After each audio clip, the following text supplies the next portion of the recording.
ça, c'est la clé de démarrage normalement d'une Type E. C'est vrai que c'est sympa, mais on a l'impression d'avoir une clé de boîte aux lettres, ça fait un peu... Mais là, vous avez poussé le détail jusqu'à refaire faire une clé en capot de Type E. Elle est en inox. C'est à l'image de tout ce qu'on va découvrir aujourd'hui chez Retro Roadster.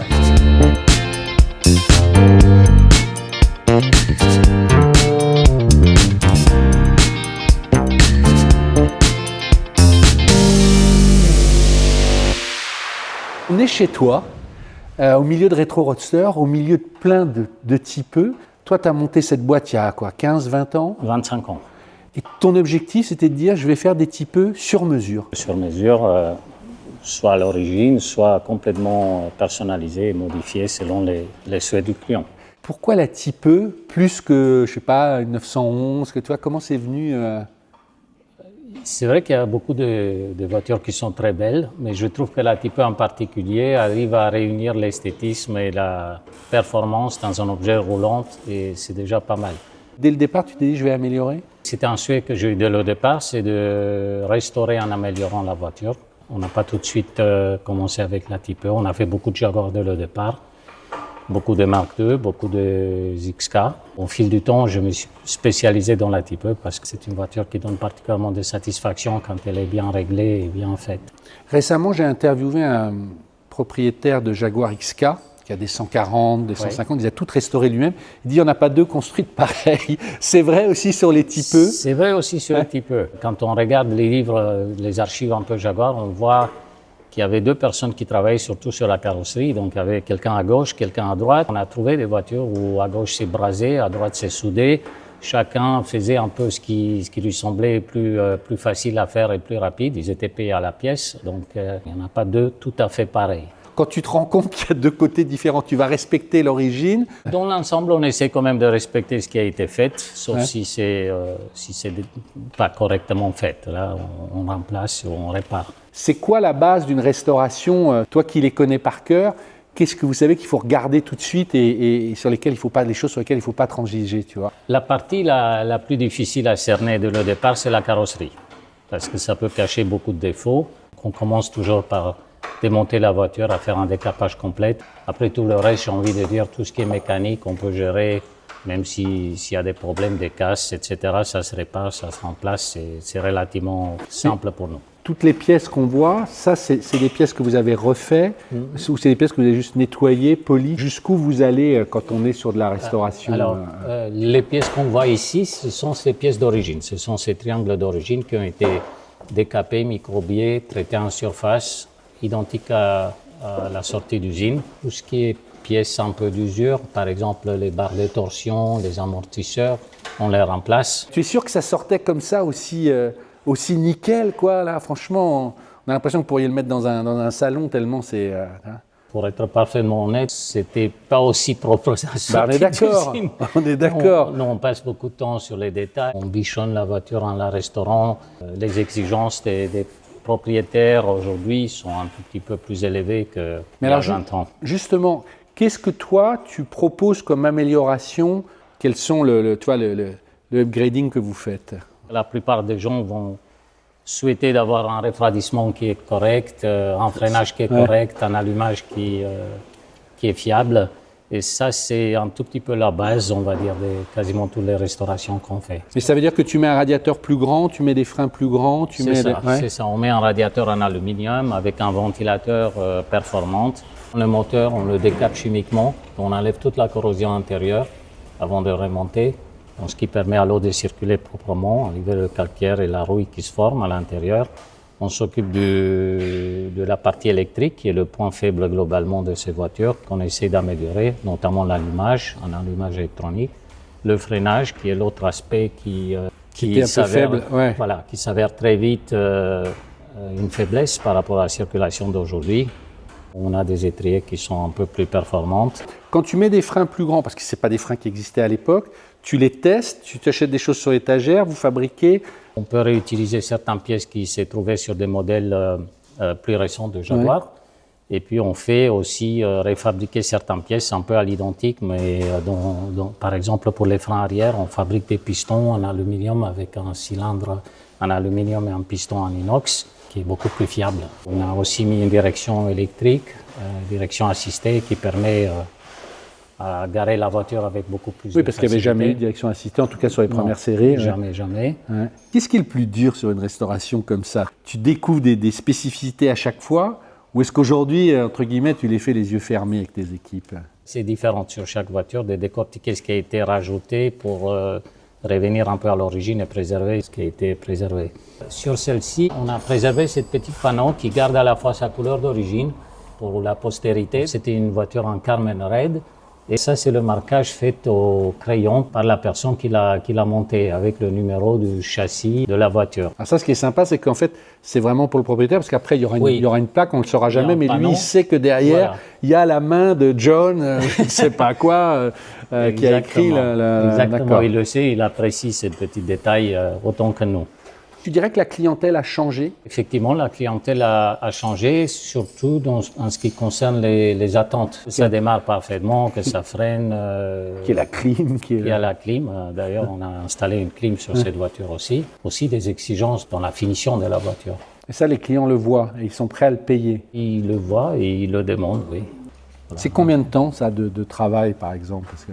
Je pense qu'une fois fini, ça va chercher dans les 1000-1500 heures de travail. C'est des voitures que vous gardez longtemps, quoi. Là.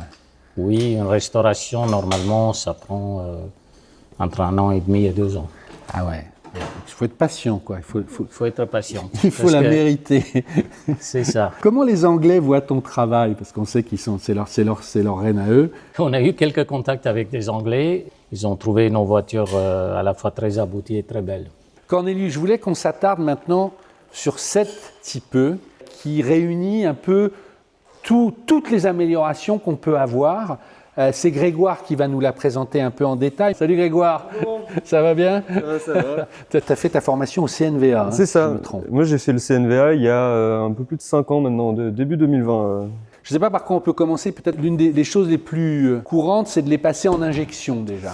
Ce qu'on voulait, c'est quelque chose de vraiment abouti. En fait, on a à cœur de vraiment développer nos propres technologies. On a une injection qui est très aboutie. Hein. C'est une injection séquentielle. Ça marche comme une voiture moderne. Quel est l'avantage par rapport au carburant? Le premier avantage, ça va être la consommation. Et on peut exploiter en fait vraiment toute la plage de régime du moteur, contrairement à un carburateur qui va être calibré en fait pour une certaine plage de régime qui est assez faible, et ça va être la plage optimale. Là, en fait, comme on n'a plus d'allumeur, on n'a plus rien, tout ça c'est cartographié, donc on fait vraiment ce qu'on veut, c'est à la carte. Et on démarre plus facilement, parce qu'il n'y a pas besoin d'avoir... Entre autres, ça fait aussi partie des avantages. De gaver les carburants. Donc voilà. Ces collecteurs blancs, tu me dis, mais ça c'est quelque chose qui existait à l'époque? On a souvent tendance à mettre des collecteurs d'échappement en inox, mais le problème c'est que l'inox c'est un matériau qui rayonne énormément, qui va faire chauffer tout ce qui est autour dans le compartiment moteur. Il y a très peu d'extraction d'air chaud sur les Type E, c'est essentiellement les louvres sur le capot. Et donc en fait, s'il fait chaud à l'intérieur, forcément, ça nuit au refroidissement. Ce traitement céramique, ça permet vraiment de contenir la chaleur dans les collecteurs. Donc c'est ces collecteurs blancs. Hein. C'est ça. C'était la technologie qui était utilisée dans les années 60-70 sur les Formule 1 et autres voitures de course. D'accord, ok, voilà. Non mais c'est un truc qui existait déjà il y a longtemps. Oui, c'est une vieille technologie, mais c'est juste que voilà. J'ai toujours lu qu'un des gros problèmes de la Type E aussi, c'était l'alignement du capot justement, qui tout ça bougeait et ça peut être un enfer pour un taulier. Est-ce que vous travaillez là-dessus aussi? Ouais. En fait, une Type E, ça a une architecture qui est assez particulière parce qu'on a toute la partie arrière qui est monocoque, donc comme une voiture moderne entre guillemets, et toute la partie avant, c'est un châssis rapporté en treillis tubulaire. C'est tous ces tubes à la fois en section ronde, en section carrée. C'est purement dérivé de la compétition et les tubes d'origine, c'est du tube Reynolds. C'est un tube qui est quasiment impossible à souder, donc toutes les tours Eiffel sont brasées. Et ça, vous le faites encore aujourd'hui comme ça? On le fait fabriquer, mais par contre on les fait un tout petit peu plus épaisses que d'origine, parce que d'origine ça fait 5/10 d'épaisseur, c'est ridicule.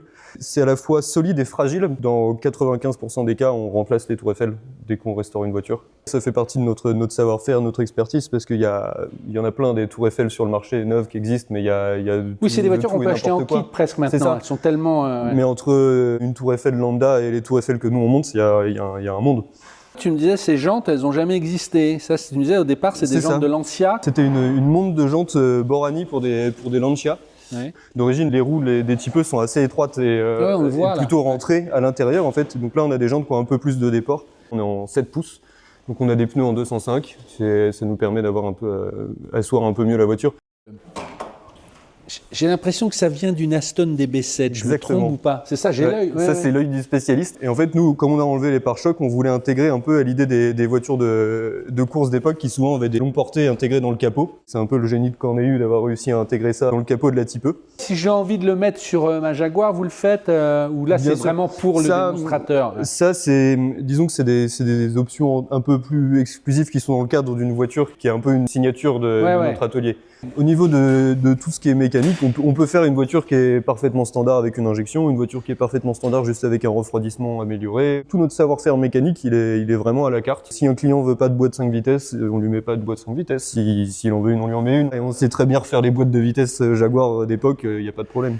La boîte 5 vitesses, c'est une de vos créations. On travaille avec avec une entreprise depuis très longtemps qui nous fait des boîtes neuves. S'il y avait une chose à faire sur une Type E, je pense que c'est une boîte 5. Ah, tu commencerais par ça, toi? Ouais, vraiment. Même avant les freins, avant tout. Parce que l'agrément de conduite d'une boîte 5 moderne là-dessus, c'est génial. En fait, ça enlève 30 ans à la voiture en une opération, quoi. On a vraiment revisité complètement l'intérieur. Ça, c'est pas les fauteuils d'origine? Non, pas du tout. Non, ça c'est vraiment des sièges baquets qu'on a fait sur mesure. Il y a plein de détails. C'est une voiture qui a un pare-brise chauffant, donc on a pu le dégivrage qui marche pas très bien. Là, c'est vraiment un pare-brise moderne à filament à l'avant, à l'arrière. Tous les éclairages des compteurs sont en LED, donc on voit bien la nuit, contrairement à ceux d'origine. Bon, les pare-soleils, ça, ils étaient pas comme ça, tu m'as dit, mais vous êtes amusé aussi, voilà, vous allez loin. Là, la console aussi, c'est pas du tout comme ça, normalement. Non, normalement, il y a tout un habillage et tout. On voulait vraiment épurer l'intérieur au maximum, un peu dans un style italien. Et donc on a enlevé toute la console verticale, horizontale. Et, vous travaillez beaucoup sur l'isolation? On fait toute l'isolation de la caisse à même la tôle pour éviter tout ce qui est vibration de membrane et autres. Et donc ça permet d'avoir des voitures qui sont beaucoup plus silencieuses et qui résonnent pas comme des fois les voitures d'origine. Grégoire, ce simple bouchon, ça aussi, c'est du sur-mesure. On a un décaissement qui est parfaitement ajusté au bouchon, de manière à complètement le noyer dans la carrosserie. Et de manière à ce qu'il dépasse le moins possible. C'est ça qui est la finesse du détail. Tu peux m'ouvrir le coffre? Bien entendu. Bon, rien que ça, tu vois, rien que ça, pour moi, c'est tout le chic de la voiture d'ouvrir ce côté. Donc là, j'ai un pare-brise chauffant. Ouais. Est-ce que là aussi, vous travaillez, ou ça, c'est d'origine, c'est tellement joli? On l'a refait, mais c'est strictement conforme à l'origine. D'accord. Et voilà. Par contre, ce qu'on a intéressant, c'est ce qu'il y a en dessous. C'est maintenant que tu me montres, mais c'est ça que je veux voir, moi. C'est que là, on a un réservoir en aluminium qui fait 100 litres. Au lieu de 60. Donc je peux faire Paris. On fait quasiment 1000 bornes avec la voiture. Quand on finit une voiture, chacun va rouler avec. On échange nos avis, est-ce qu'elle est un peu trop ferme, est-ce qu'elle est un peu trop souple. Nous, on a tous notre expertise, on se donne tous nos ressentis, c'est comme ça qu'on fait la mise au point. Faire des belles voitures bien restaurées, c'est le prérequis, mais on fait surtout des voitures qui sont abouties. Grégoire, merci beaucoup. Tu remercieras Corneliu qui est très modeste, qui est reparti dans son bureau. Le CNVA mène à tout, hein. Oui, tu vois. Moi, je dis chapeau bas parce que voilà, je pense que tu parles en vrai amoureux de Type E. Donc, c'est sûr, très simplement. Donc, voilà, merci, j'ai envie de te dire. Avec grand plaisir. Grâce à toi, tu as quel âge? J'ai 29 ans. Tu te rends compte, la bagnole n'est pas morte, Paul. Tu vois, à 29 ans, tu connais mieux un petit peu que voilà. Donc c'est formidable. Je vous remercie beaucoup et puis moi je vous dis très bientôt sur POA. Ciao!